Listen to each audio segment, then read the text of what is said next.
practice. That one word nearly defined Allen Iverson's career.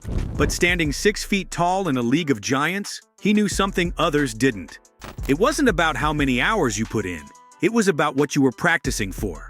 While others practiced to fit in, to be part of the NBA story, Iverson practiced for something bigger, to prove that giants can fall.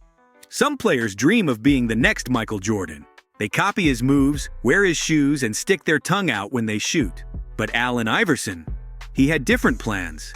Every time he watched Jordan play, he wasn't thinking about being like him. He was figuring out how to beat him. That's what made Iverson special from day one. Growing up in Hampton, Virginia, Iverson learned basketball the hard way. On those neighborhood courts, nobody cared about your height or your background. All that mattered was if you could play. And play, he could. Standing just 6 feet tall, Iverson moved like lightning and jumped like he had springs in his shoes. But it wasn't just his physical gifts that set him apart. It was the fire inside him. When he stepped onto the court at Georgetown University, people started to see something different about him. This wasn't just another talented player.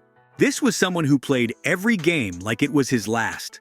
And Iverson's first shot. By the time he entered the NBA as the first overall pick in 1996, Iverson had already made his intentions clear. He wasn't here to make friends or fit in. He was here to dominate. Over his career, he would rack up some incredible numbers.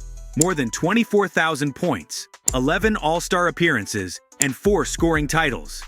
But those stats don't tell the whole story. Whoa! Iverson, this is going to be something with Stackhouse. He's flat for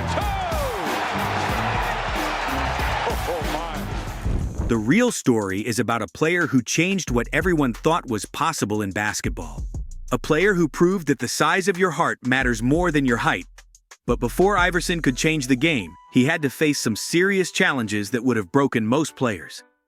Let's talk about what Iverson was really up against when he entered the NBA.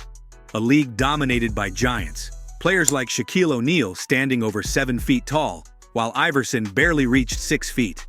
The critics couldn't wait to point this out. Too small, they said. It won't last a season, they predicted. Can't score against the big guys, they wrote in their columns. But the size issue was just the beginning.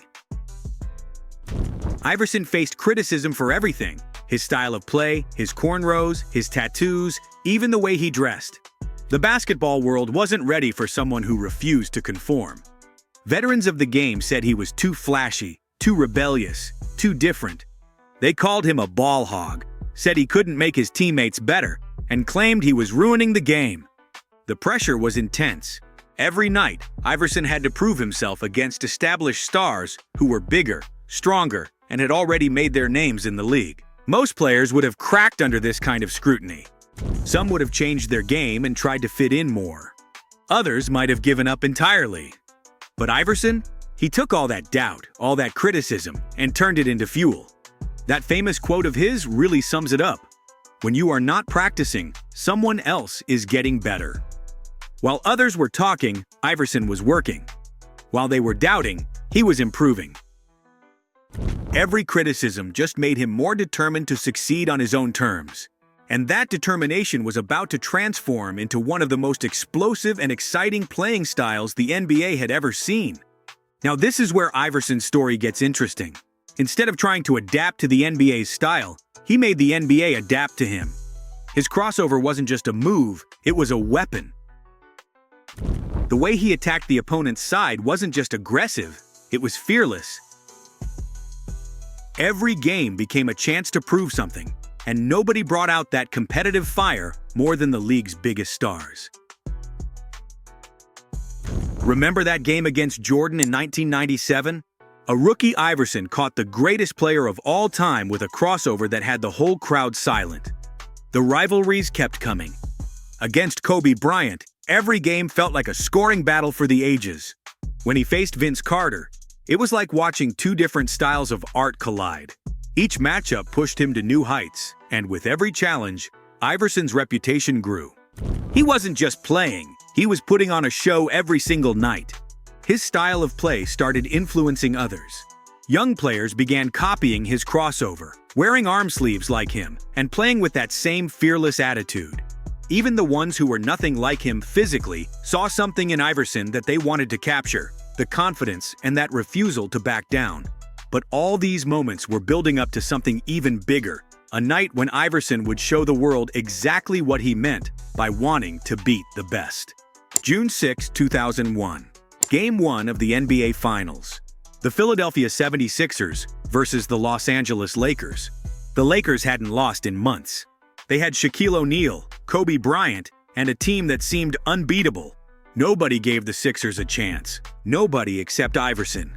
The Lakers threw everything at him. Different defenders, double teams, physical play. None of it mattered. As the game went into overtime, Iverson had already scored more than 40 points. Then came the moment that would be replayed millions of times. One-on-one against Tyronn Lue, Iverson hit a shot that seemed to defy physics. But it wasn't just the shot, it was what came after. The step over. That single gesture said everything about Iverson's mentality. It wasn't about disrespect, it was about conquest. The Sixers won 107-101, with Iverson scoring 48 points. Yes, they would go on to lose the series.